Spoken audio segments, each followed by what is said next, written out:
Welcome to Just Energy Radio with your host, naturopath and medical intuitive, Dr. Rita Louise.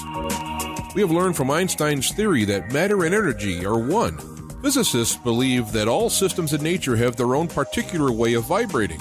From the swinging of a pendulum to the waves of the ocean to the light that brightens the sky each day, each of these oscillates at its own unique rate. The same holds true for every thought, feeling, event, or word we speak.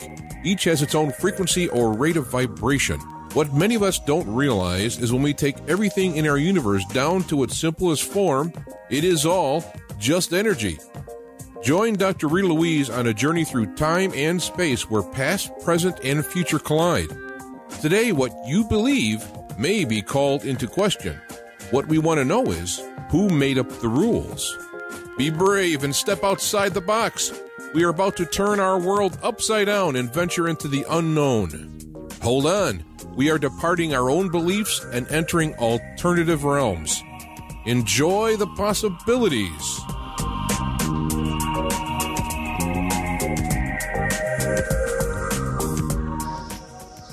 Hello and welcome to Just Energy Radio. I'm your host, Dr. Rita Louise, and thank you all for tuning into the show today. Great show tonight. In the first hour, we're going to be speaking with A.R. Roberts about the anatomy of the UFO phenomena. In the second hour, with Ken Elliott about revolutionized manifesting. But Just Energy Radio is brought to you by SoulHealer.com, where you can find out about all the products and services I offer, including medical intuition evaluations, energy healings, or psychic readings. So if there's stuff going on in your life, you have a health concern, there's a problem in your marriage or one of your relationships, you don't like work or looking for a direction in life, give me a call, send me an email, and we can set up a time for a private consultation by phone, in person, and even by Skype. Also, you can get information if you're looking for a speaker at your next event or conference, all at SoulHealer.com. You can find out about the topics that I speak on and all that good stuff. It's also brought to you by the Institute of Applied Energetics. That's www.appliedenergeticsinstitute.com, where you can jumpstart your intuition today.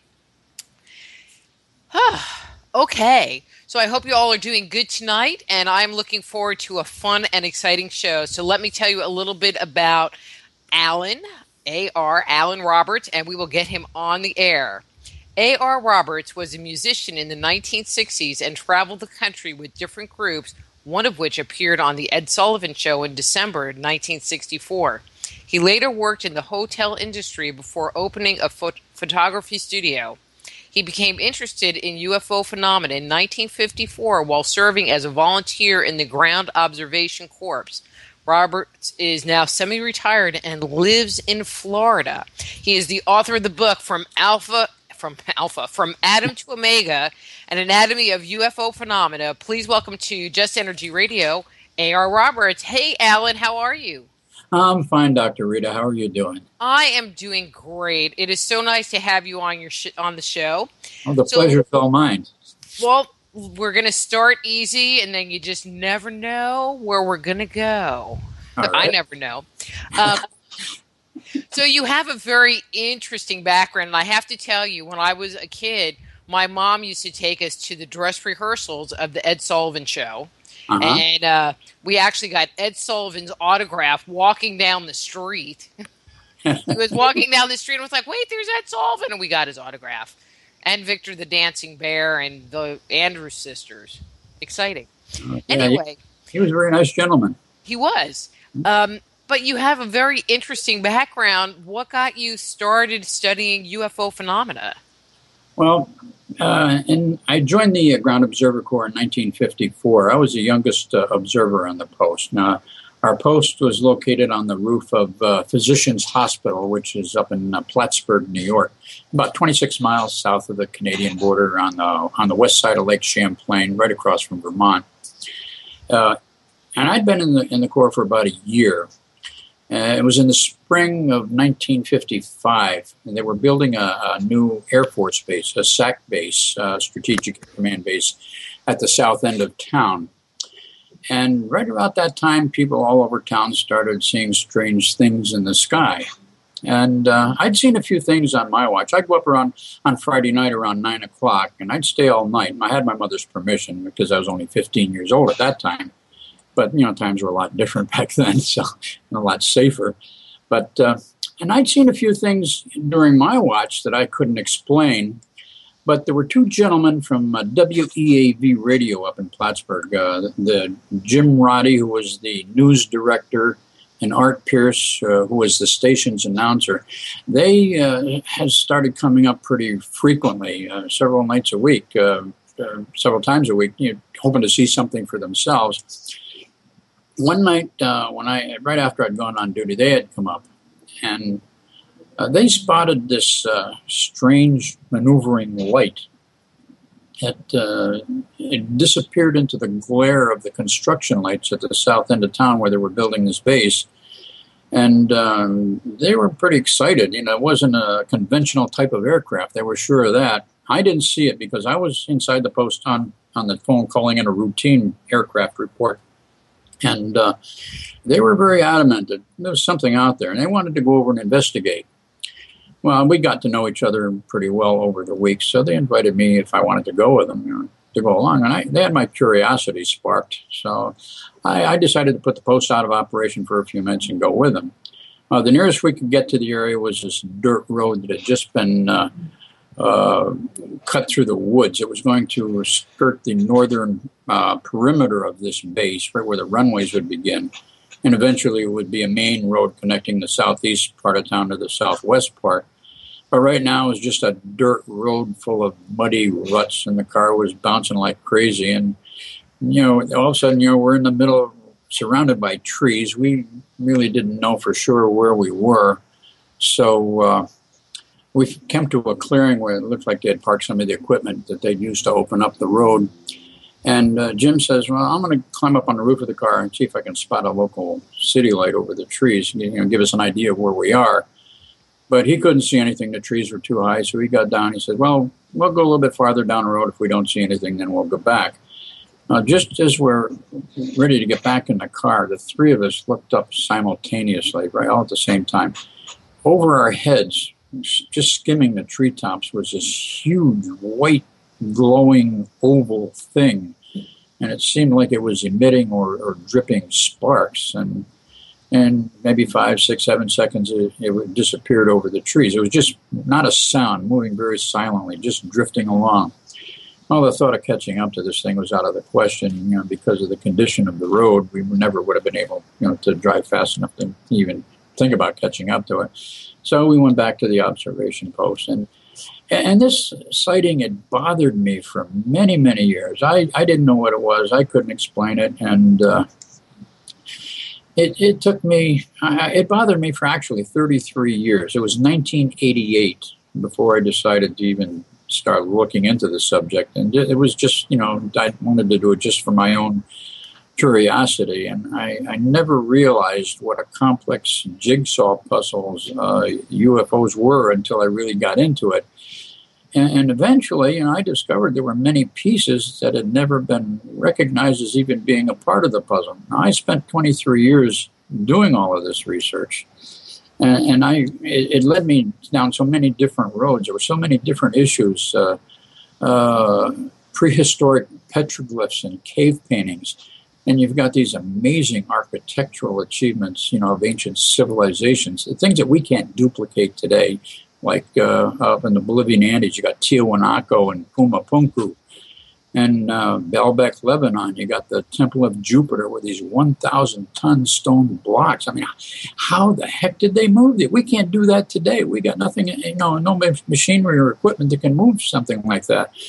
And then there's a lot of medieval art that depicts what looks like UFOs in the sky. But I found, some of the most enlightening information actually in biblical scripture. So, I spent 23 years trying to make some sense out of it all until, finally I began to get some idea of what it might be all about. Now, there's a lot of evidence suggesting that the Bible stories, as they are currently laid out in the Bible, they are... You know what, Alan? Yes? Hold that, because we're going to get into that in more detail. Okay. So let's just kind of get warmed up, and then we'll dig in deep. How's that? Sounds good. Okay. because you were talking, and what was, I didn't want to interrupt you because you were really on a roll. You were talking about this big white, I like how you said it, thing, glowing thing passed overhead. So what did they say on the base? I mean, what were the other people that were there that had this observation? What was the buzz? What was the chatter? Well, it was only the three of us. Okay, the three of you. And yeah, the news director, the newscaster, and myself, we had gone down and we were in the middle of the woods, and there was nobody else around. And somebody suggested later on that it might have been a flare, but I've seen flares, and flares. I've never seen a flare that was like maybe 35 feet long that could move horizontally at such a slow speed. So I knew it was no conventional aircraft, nothing that we recognized anyway. I mean, somebody said maybe it was a helicopter. Well, we would have heard the blades of a helicopter, the rotors, but there wasn't a sound. It was just dead silence.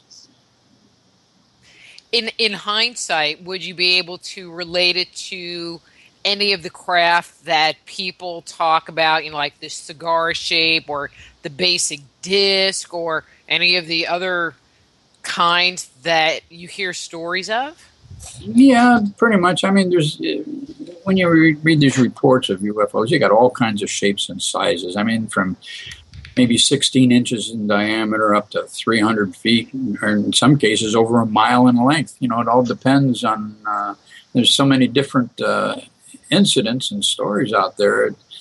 That's mind-boggling.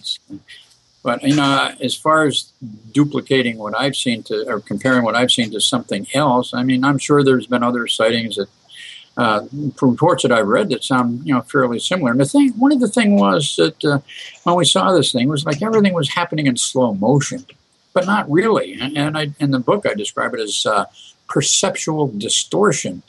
And I think it's very possible we may have been so close to this thing that we experienced some kind of a side effect. Somebody said, geez, maybe you were abducted. I said, nah. There was no missing time or anything like that. And this was long before anybody ever heard about alien abductions.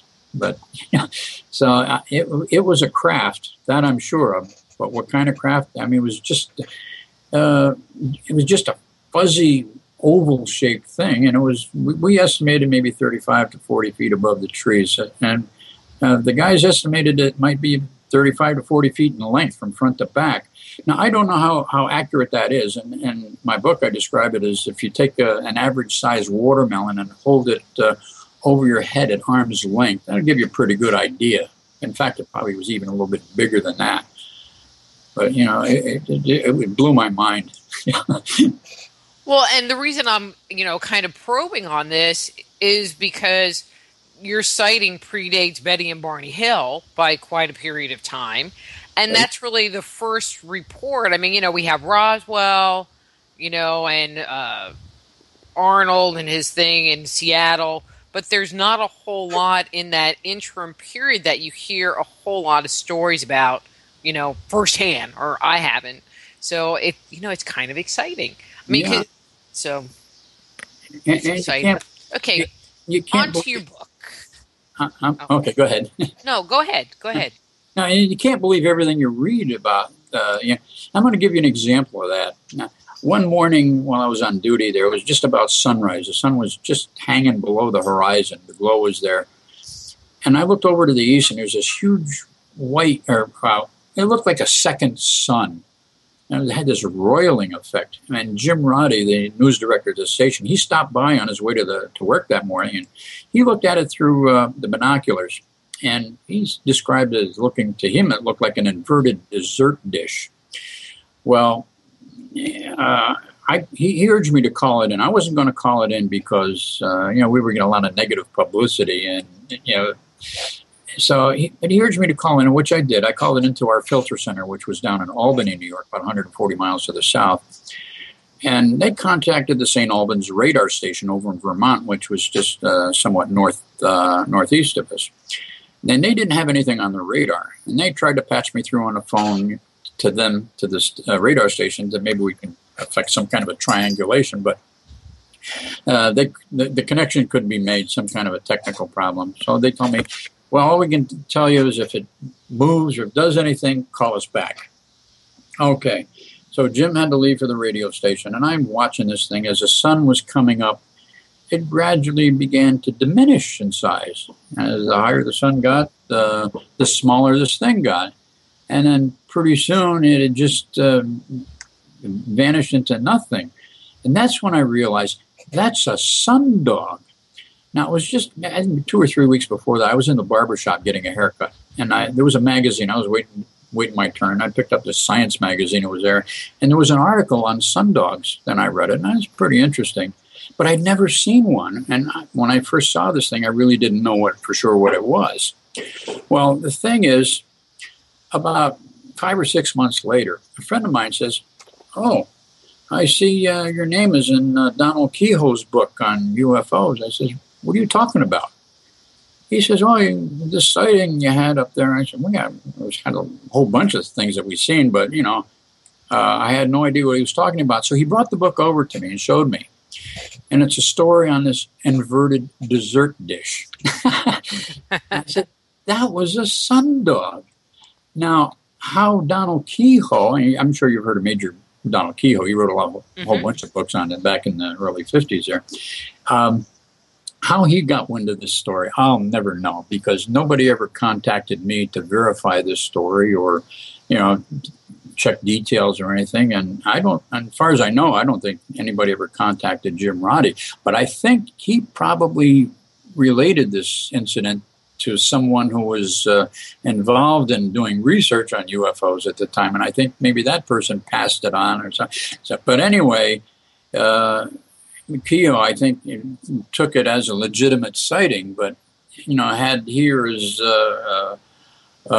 researchers done a thorough investigation and, and even checked with me, I would have told them, hey, that was just a sundog. But that just goes to show you can't always believe everything you read about UFOs. So, what were you doing up on the roof anyway? I mean, you were some watch command, but what were you watching for? Soviets? On the hospital? Yeah, that's where our observation tower was located, on the roof of Physicians Hospital up in Plattsburgh, New York. It was the highest point in the city. And we had a good 360-degree view of the sky all the way around. It was a perfect place for this post. But, in the south end of town where they were building the base, that was just washed out with this glow of construction lights, and you couldn't really see anything. But, in another year after, finally when they finished the base, and I was still working, still an observer up there when the base was finished, and they had all these B-47s and KC-97 refueling tankers there. And when they would take off, they'd take off and he'd fly right over our post, So... Okay, let's turn our attention to your book.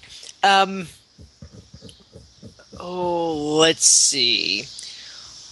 One of the things that you go into that is the creation of humanity, and that question still plagues all of us.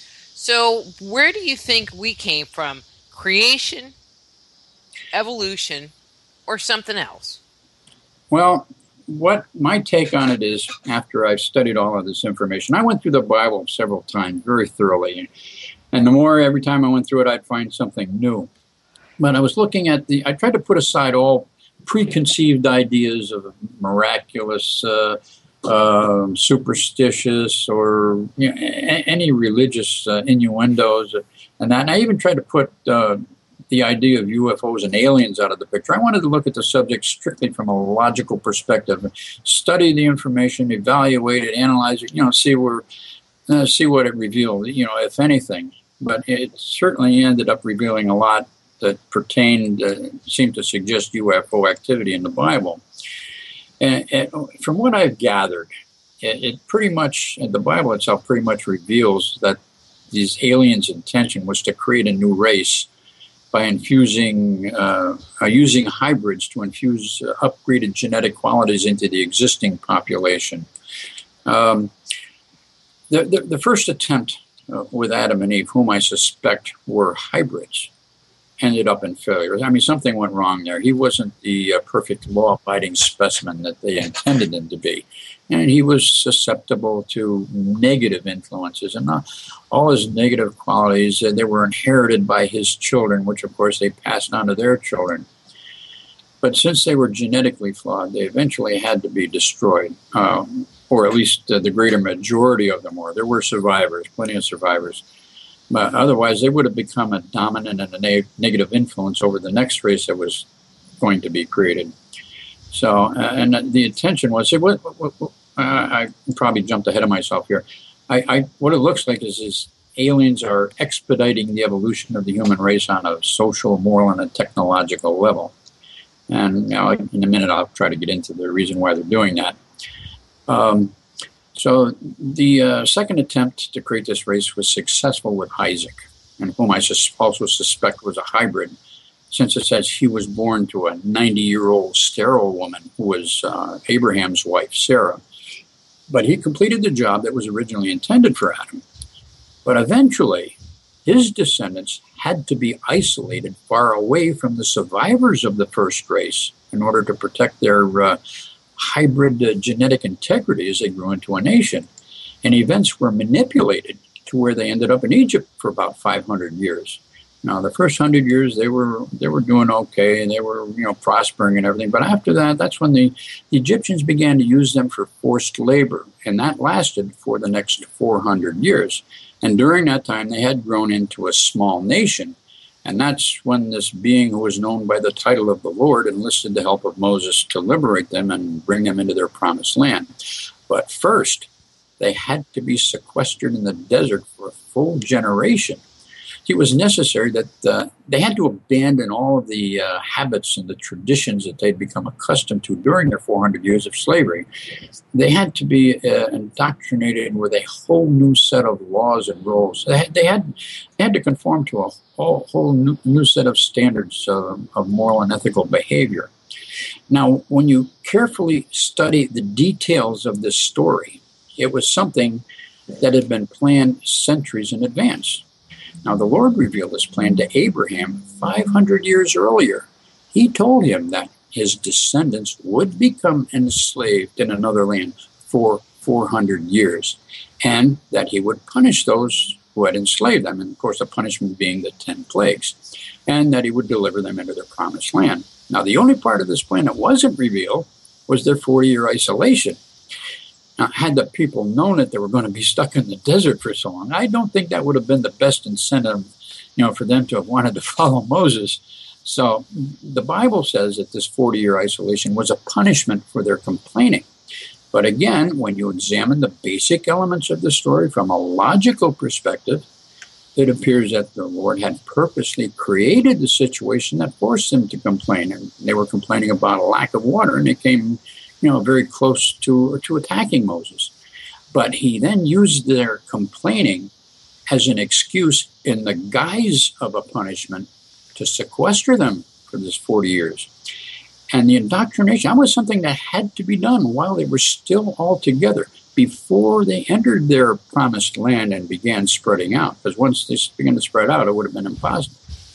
But I think the important issue, though, is why these aliens are expediting our evolution. It seems they're aware of some future disaster that may cause the extinction of the human race. And there are a lot of clues to this. It's revealed in numerous claims by abductees that say they were shown scenes of apocalyptic devastation, and they were told that these things are really going to happen. And when you look over the fence on the other side of it there, you have the same cataclysmic descriptions in the Bible, right in the book of Revelation. But, you have to ask, why would aliens be warning us of such things unless they want us to survive? But, it seems there was a deadline that had to be met if their plan was to be successful. And that was... But it seems like... I'm sorry? But it seems like, when you have like the story of Noah, he was warned. And I think that, there are certain factions, let's say, of that race that want to protect humanity, and then there are ones that don't really care, and we could go by the wayside. Well, Noah and the flood. See, that's a whole other story. I think the flood was just a local event. When you analyze that story logically, I mean, it says the ark came to rest on top of Mount Ararat, and you have all these animals on board. Now, can you imagine animals like these short-legged hippos, rhinos, elephants scaling their way down 17,000 feet from the top of a mountain? I mean, a mountain that's even a challenge for man. And it says the scriptures want you to believe that Noah and his family were the only survivors. But then when you get into, at the end of the Exodus, when the Hebrews were led into their promised land, one of the first races that they defeated in there was the Anakites, or Anakim. They were the descendants of the Nephilim, who were those sons of heaven that came down and mated with the women of earth. So if they were still around, I mean, then Noah and his family were not the only survivors. So there you got a big conflict. There's so many conflicts in the Bible, and I bring a lot of this out, in the book itself. But I'm sure the flood was a local event, and I don't think it affected. There's actually, that I can find, there's no geological evidence that there ever was a global flood. I mean, you've had the ice. But the only thing with that is that the flood story is a global story, and so there has to be something more going on than just a local event. But anyway. It's to see the stories in the Bible. There was no such thing as a Bible till about 300 years before Christ, and that's when the Hebrews began to incorporate the 5 books of Moses into the Hebrew doctrine. And then after that, other books were added, became the Old Testament. Then after Christ's time, the more books were added, became the New Testament. But these stories have been passed down in oral tradition for thousands of years before they were actually written down.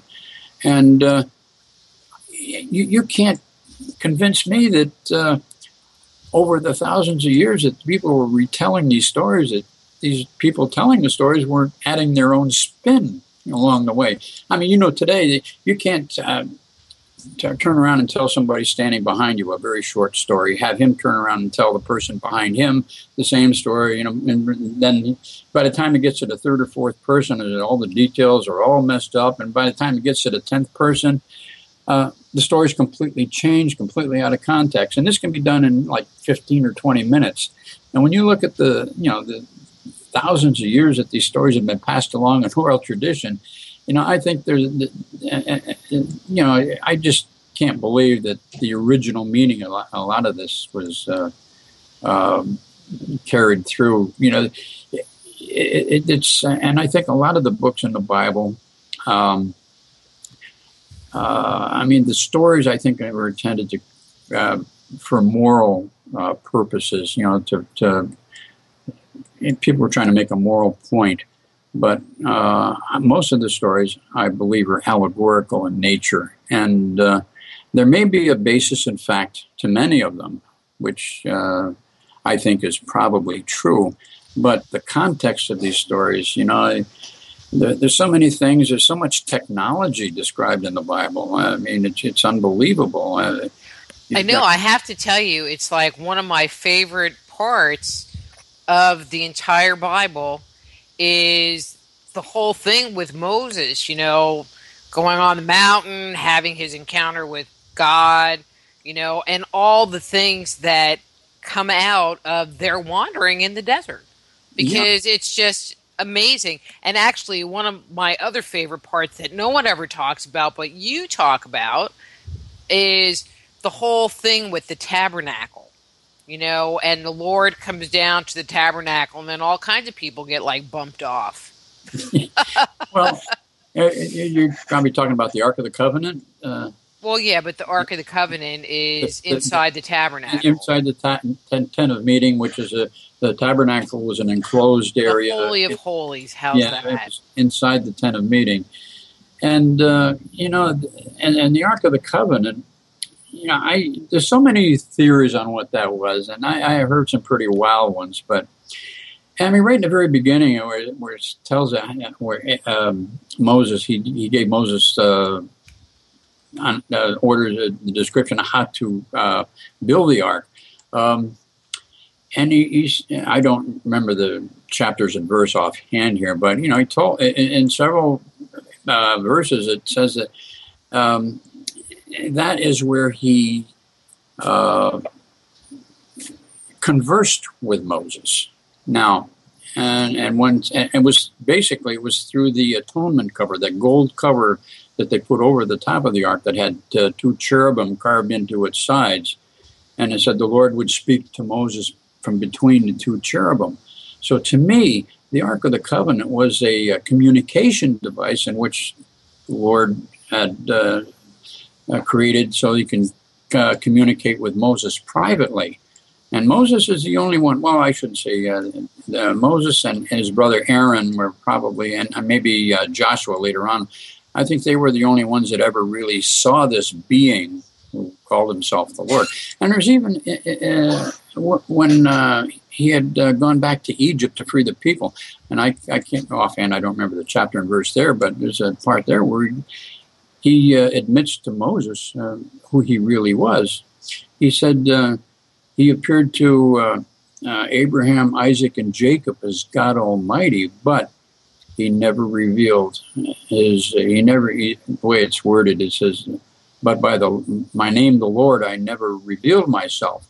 So who was the Lord? As far as I can tell, he was just a being from another world who was known by the title of the Lord. Nowhere in the Bible does God ever make an appearance. It's always the Lord. And there's so many different textual transformations in there where they're talking about God one minute, and all of a sudden 2 sentences later it becomes the Lord, or it's an angel that they're talking about, then describing, and then all of a sudden this angel becomes the Lord. So they got so many these text discrepancies in the text and the meanings there.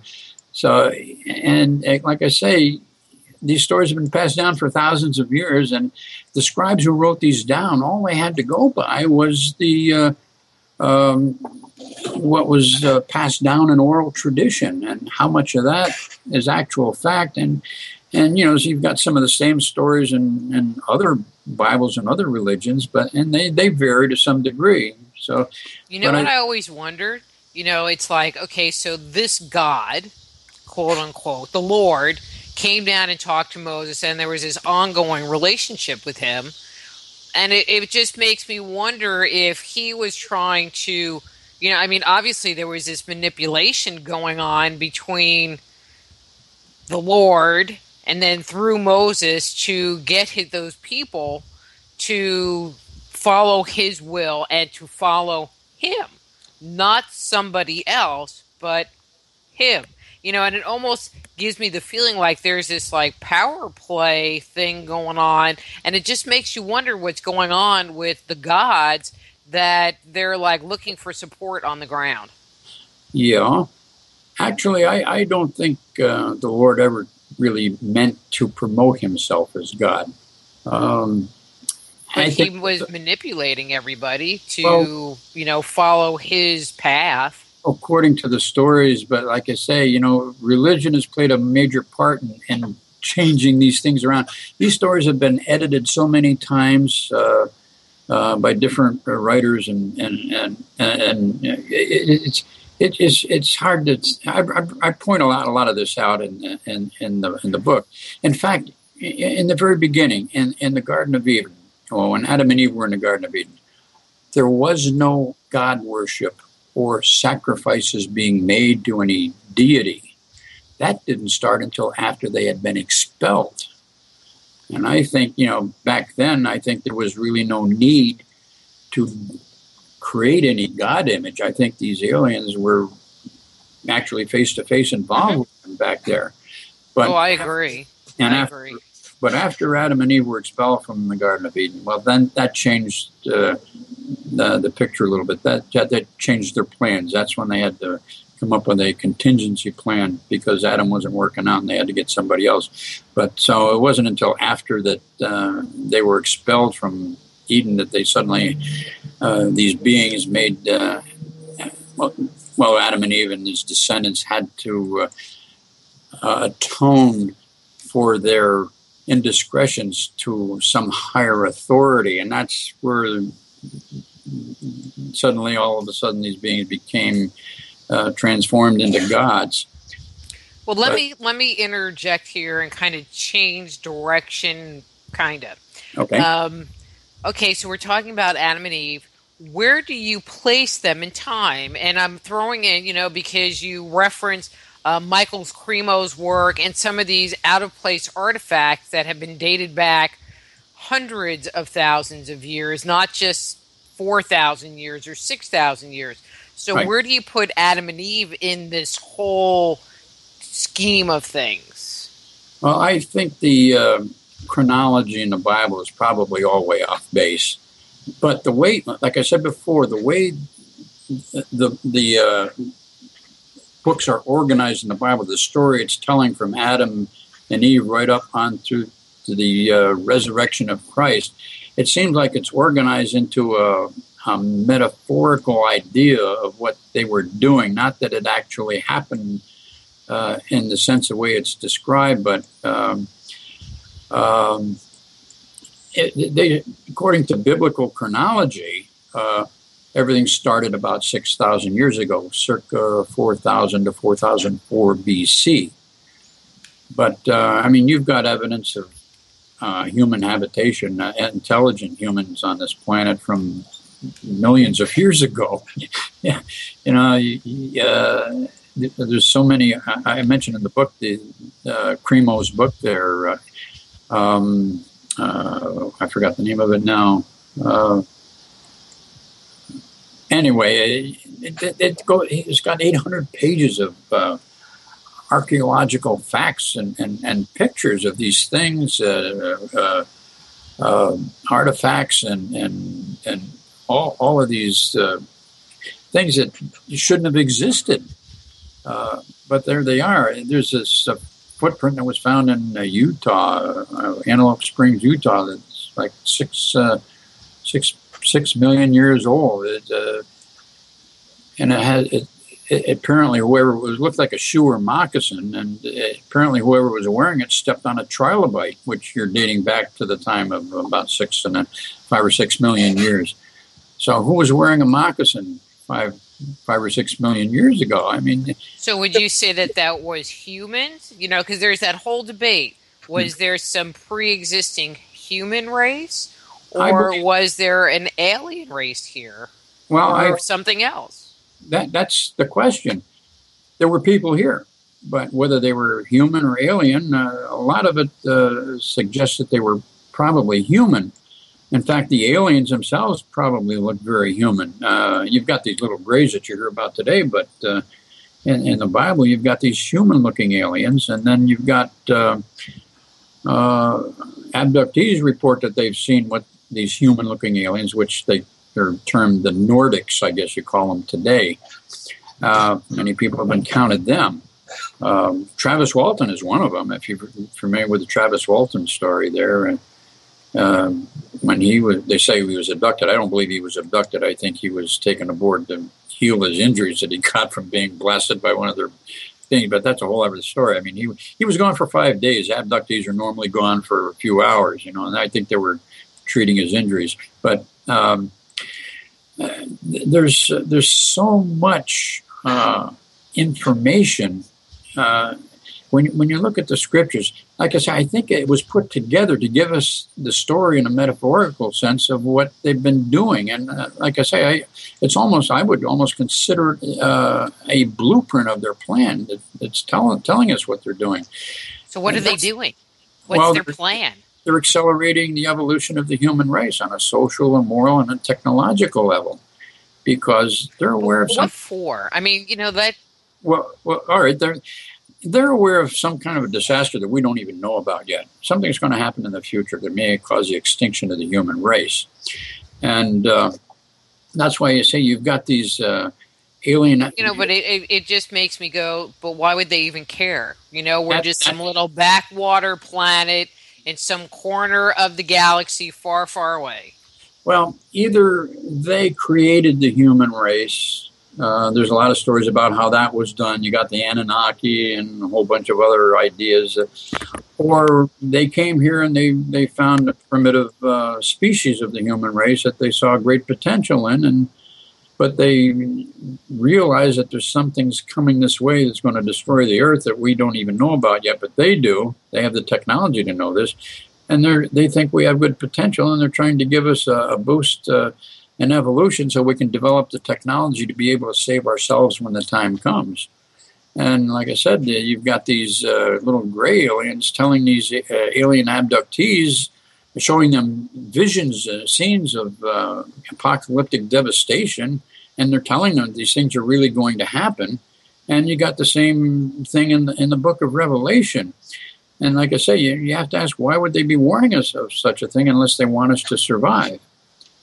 But there's so many, that goes into so much detail, into why and how the deadline for us, if we're going to make it to save ourselves, then we had to begin our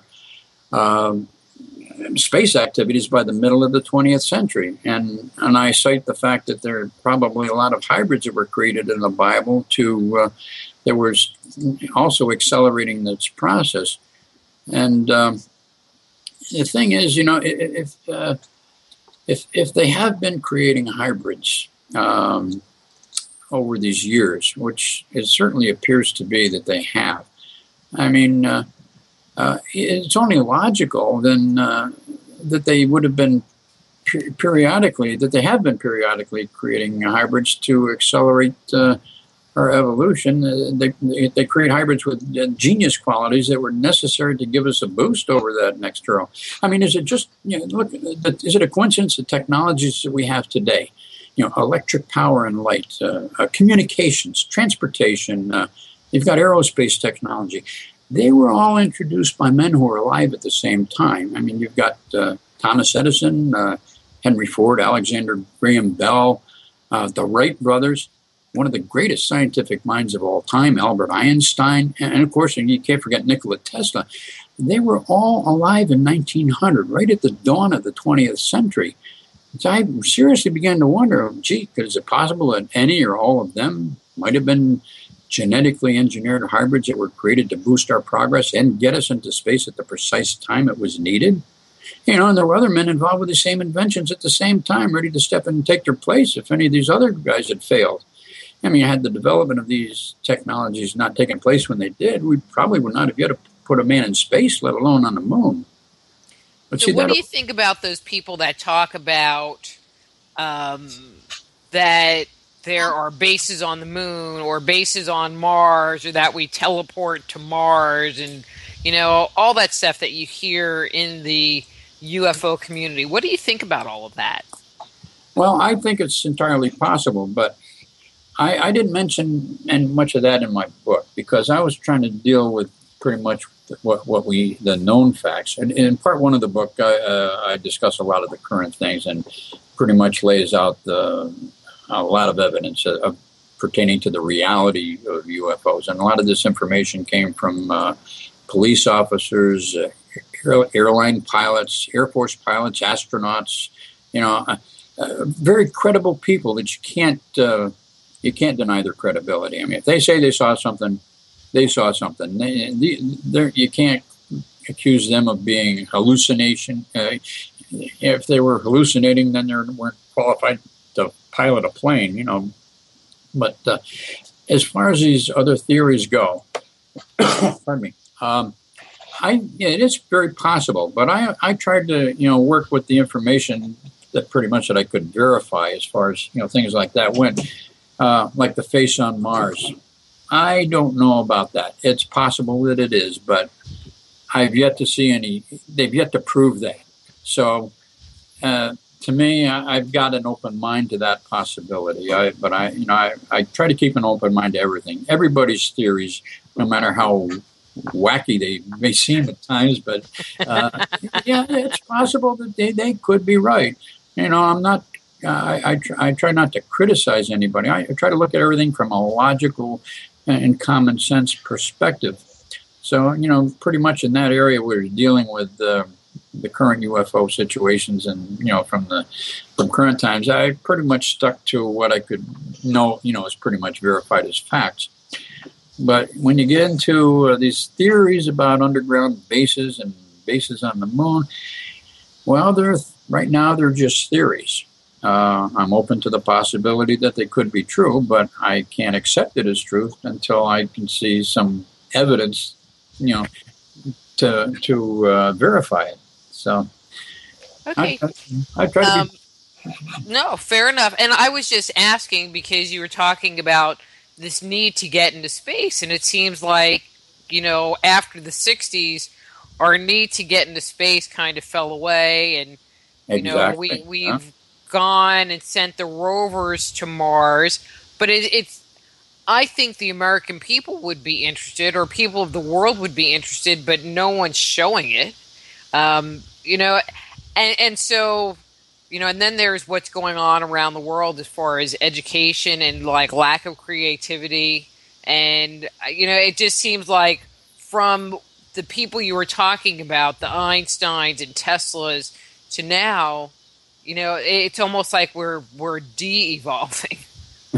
Well, yes, this goes back to Adam's failure in the Garden of Eden, because it set the project behind by about 2,000 years, which is the approximate time that it took for them to create this genetically improved race through Isaac.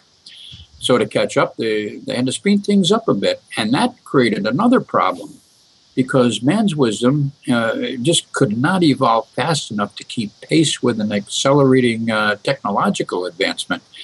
I mean, the first thing we did after, this is very obvious in the 20th century, the first thing we did after we learned how to split the atom, we created a weapon of mass destruction, and we used it in war against another nation, even though its effect in ending the war made it seem justifiable.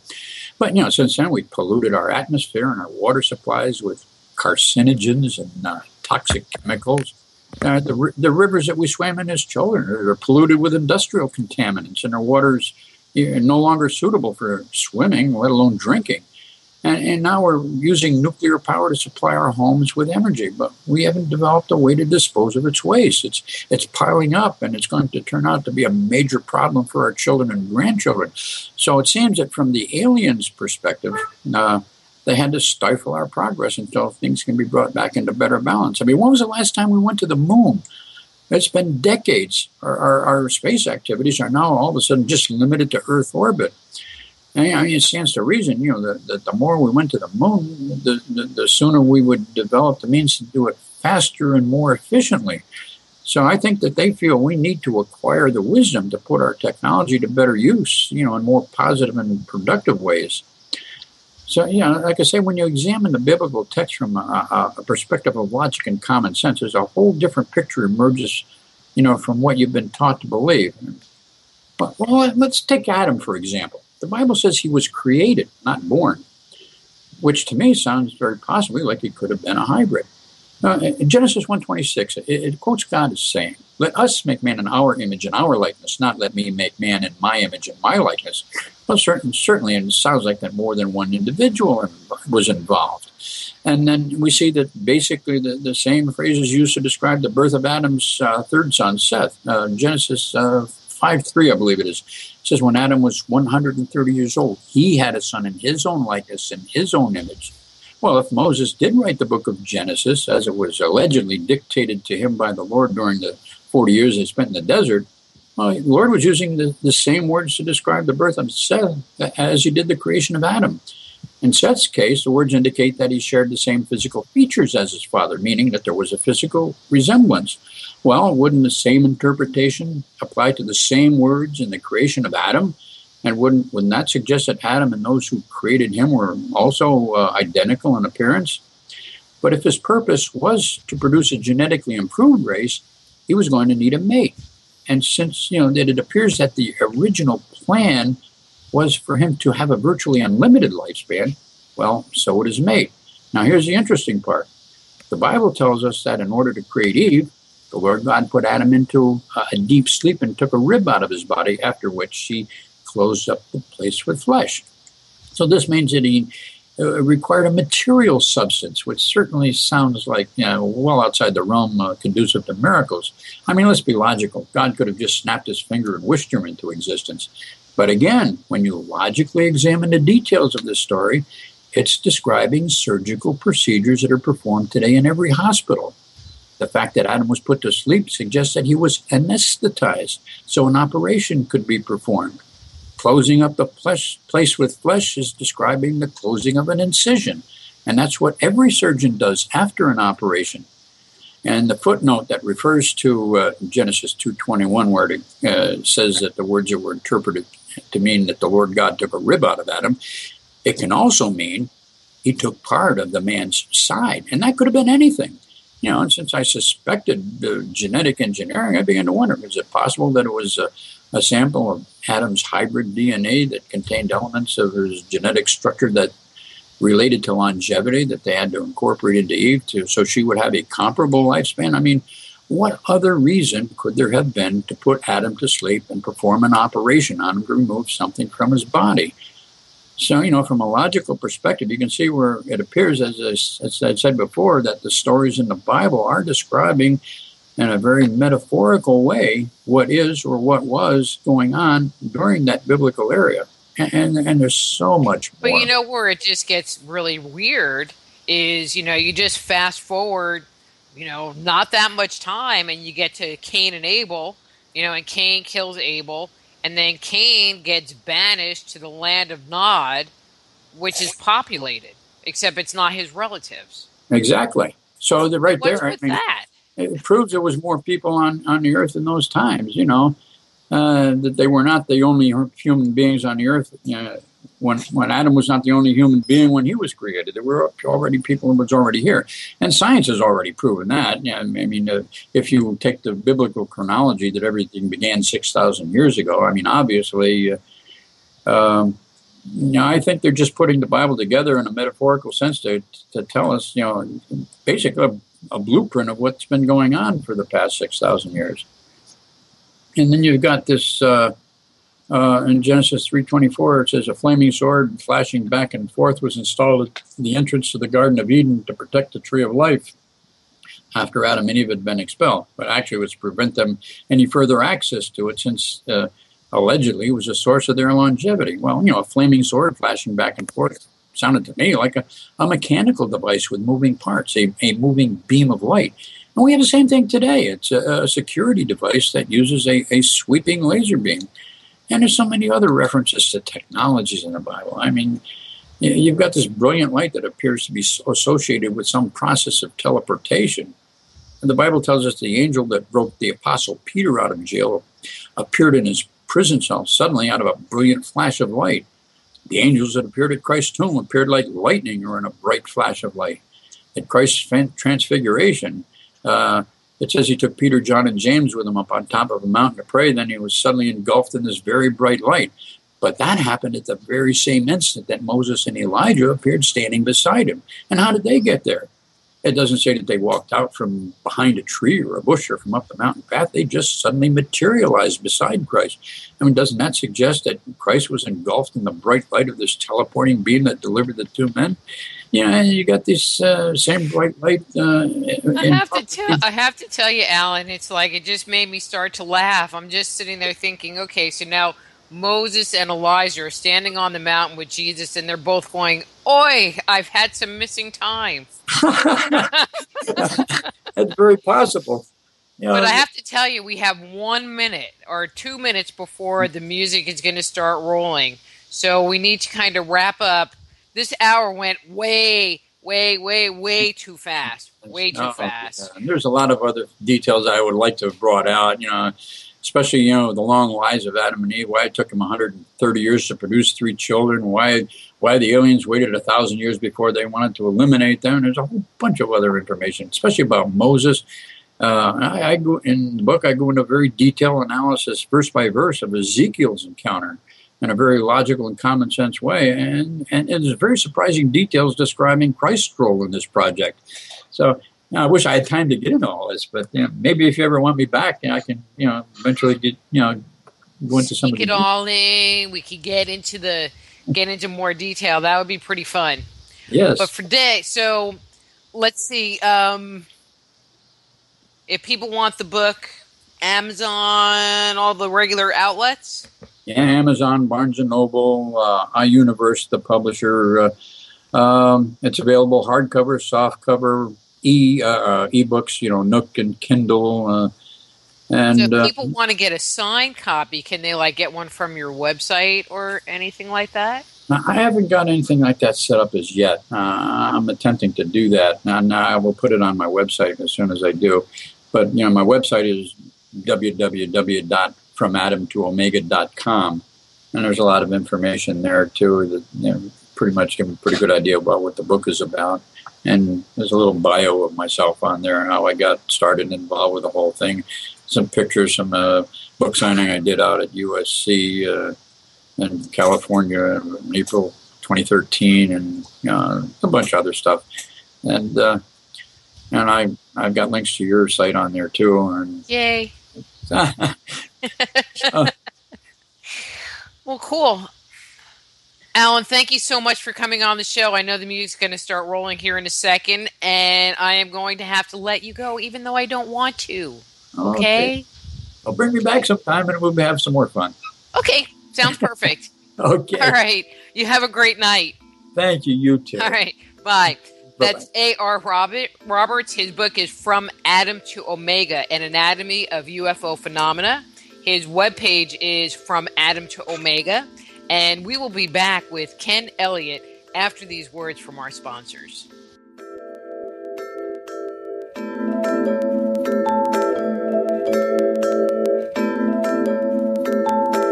Just Energy Radio with your host, Dr. Rita Louise, will return right after these messages.